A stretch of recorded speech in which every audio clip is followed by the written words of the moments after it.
कुमार सिंह। आज ये circuit house में आना हुआ है, क्या कारण? सर्किट हाउस आने का कारण ये हुआ कि हमें अभी पता लगा कि यह हमारे माननीय मंत्री अनिल राजभर जी है, उनसे मिलने के लिए हम लोग आए हैं। जैसा कि अभी आप लोगों ने सुना होगा कि 2 दिन पहले कुलरिया गांव के ग्राम प्रधान के साथ गलत सूचना दे करके पुलिस द्वारा उनको बैठाया गया है मिर्जा मुराद थाने में, जो कि 2 दिन तक हम लोगों को आश्वासन दिया गया कि मैं अभी बातचीत कर रहा हूं, उसको जानकारी हासिल करके मैं इनको छोड़ देता हूं। जैसा कि ग्राम प्रधान बराबर सहयोग की भावना से हमेशा पुलिस हो या गांव का सहयोग करता जनसेवक के रूप में है, वो दिन रात 24 घंटा पब्लिक की सेवा में लगा रहता है।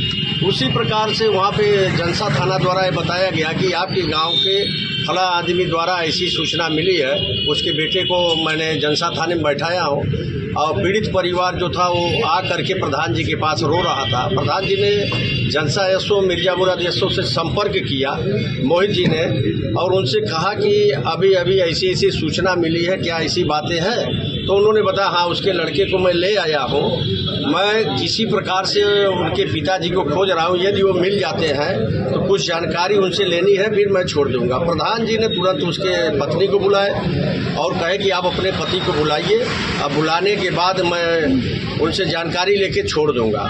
ठीक है, प्रधान जी ने प्रयास किया, घंटे 2 घंटे में उनके पत्नी से कह के उसको बुलवा करके जनसा थाने को सुपुर्द किए कि ये है, उसके लड़के को छोड़ दीजिए। लड़के को तो छोड़ दिया गया, लेकिन 1 घंटे बाद जबकि पीड़ित परिवार जिसके घर का मृतक हुआ है, 4 दिन बाद गुमशुदगी का उसके खिलाफ लिखा गया है, अज्ञात में उसका कुआं में लाश मिलता है। फिर उसके बाद जो हत्यारा है, जिसका नाम है, हम लोग भी कर रहे हैं, प्रधान संगठन भी उनका साथ देगा, जो हत्यारा है उनको दंड मिलना चाहिए। लेकिन हमारे प्रधान हमेशा पुलिस ने कहा कि आप उनको उपस्थित करा दीजिए, बच्चे को छोड़ता हूँ, प्रधान थाने पर ले जा करके दे रहे हैं। उसके बाद प्रधान को ही 2 घंटे बाद बैठा दिया जाता है, कहा जाता है कि आपकी भी इसमें संलिप्तता मिल रहा है। जैसा कि ये सूचना भी मिला है, जिसका पति मरा है उसके द्वारा 3 एप्लीकेशन दिया गया। पहले एप्लीकेशन में 4 लोगों का नाम आया, फिर दूसरी एप्लीकेशन में 4 लोगों का आया, तीसरी बदल करके उसमें प्रधान जी का नाम, उसमें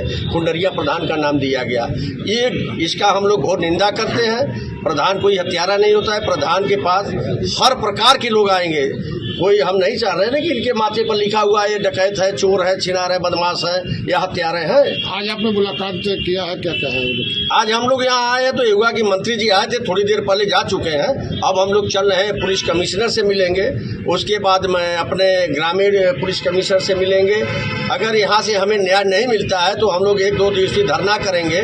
उसके बाद प्रदेश व्यापी इसका धरना रखेंगे। हमने अपने प्रदेश अध्यक्ष जी को इसका सूचना दे दिया हो कि एक प्रधान के साथ ऐसा हो रहा है, और उसके बाद उन्होंने बताया कि आप अपने प्रदेश प्रभारी को बताओ। मैंने प्रदेश प्रभारी को भी सूचना दे दिया, मंडल प्रभारी को दे दिया, जिले प्रभारी को दे दिया हूँ। आज हमारे जिले के, वाराणसी जिले के जो जितने प्रधान हैं, पदाधिकारी हैं, आज आए हुए हैं। मैं पुनः इस पे बनारस में लगातार इसका तब तक प्रदर्शन करेंगे जब तक हमारे प्रधान के साथ न्याय नहीं होता। यदि हमारा प्रधान है ऐसी घटना में संलिप्त है तो प्रधान को छोड़े, उसका विवेचना करें। 2 महीना 3 महीना में जो इनको समय मिलता है, विवेचना में अगर पाए जाते हैं, जैसे प्रधान को बुलाने के बाद हमारा प्रधान जाके वहाँ खड़ा हुआ है थाने पर, न कि किसी के दबाव में रहता है, चोर थोड़ा नहीं है, वहाँ जाने के बाद बैठा लिया जा रहा है। ये कहाँ का न्याय है?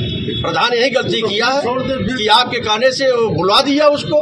पुलिस पंचायत हुई गाँव। बताइए, हमारे प्रधान है इस तरीके का प्रताड़ित किया जा रहा है। सारे प्रधान प्रताड़ित है इस चीज से। अभी बड़ा गांव में इसी प्रकार से हुआ है, हमारे नखोटी प्रधान जी के साथ ऐसा हुआ, लगातार हो रहा है। इसका मतलब हम लोग किसी का, गांव के लोगों का सहयोग मिलने के बाद आगे प्रदर्शन लगातार चलेगा। अगर न्याय नहीं मिलता है तो हमारे प्रदेश अध्यक्ष जी कहे हैं कि अगर न्याय नहीं मिलता है तो हमें सूचना दो। मैं पूरे प्रदेश के प्रधान को बनारस जिला में लेके आता हूँ और लगातार वहाँ पे प्रदर्शन चलेगा। 1-2 नहीं आएंगे, पूरे प्रदेश के हमारे प्रधान रहेंगे। ये प्रदर्शन कितना उग्र हो सकता है? ये बहुत उग्र हो सकता है। माननीय प्रधानमंत्री जी के पीएमओ को भी मैं हम लोग घेरेंगे। ये प्रधान के साथ इस तरीके का होगा तो फिर इसका परिणाम भी बुरा होगा। क्या ये राजनीति से भी जोड़ा जा रहा है? प्रधान के साथ इस तरह अत्याचार लगातार किए जा रहे हैं। मैं राजनीति को तो नहीं मान सकता हूँ कौन क्या जुड़ रहा है, लेकिन मैं जाना हूँ कि हमारा प्रधान इसमें फंसा हुआ है, गलत फंसाया गया है। जब प्रधान के पास, किसी के पास कुछ लिखा नहीं होता कि ये चोर है, बदमाश है, डकैत है। कहीं भी हो, हमारे जिले के प्रधान जितने 694 ग्राम प्रधान है, किसी प्रधान का इतिहास उठा लीजिए, कोई प्रधान ऐसा नहीं करता है, जनसेवक के रूप में सेवा करता है।